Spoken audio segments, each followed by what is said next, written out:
It's really important to understand how to breathe correctly. If we can breathe correctly, our body works in sync with each other. If we can't breathe correctly, then everything kind of falls to pieces. We pick up injuries, we pick up quite a few niggles, muscles don't switch on as well as what they should do. So we generally see with a lot of runners and just general people day to day that everybody's stuck in extension through the thoracic spine.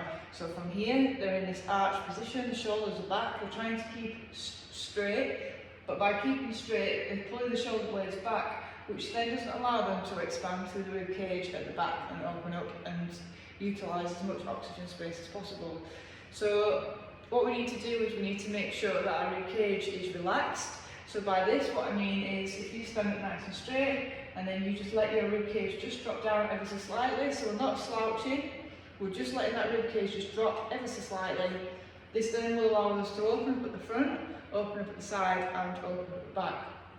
If we are stuck in that extension and we're out running, we're going to be in this position, our hips are going to be in this position. We're loading through the lower back, so the lower back muscles become shorter, they become tighter. The pelvis becomes an anterior pelvic tilt, which then causes the hip flexors to become shorter. These then get tight over time. And if they get tight over time, they then load into the lower back and give lower back pain. If we're in this position as well while we're running, we're going to be loading a lot more through the quads. Because of being in this position, you're then getting tight through the hip flexors, the same causes the quads to become tight, and you load straight down through the knee and potentially get knee pain.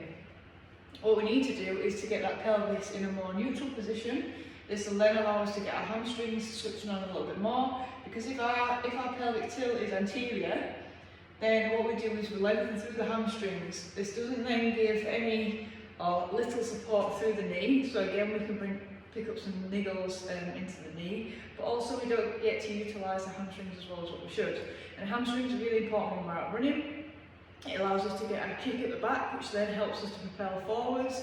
It also allows us to stack correctly through the foot, through the knee and through the hip. If we can't get the hamstrings to switch on as well as what they should do, again, we load into that front portion of the knee, we load into the lower back, our speed and our stride reduces, and our body doesn't work in sync with each other.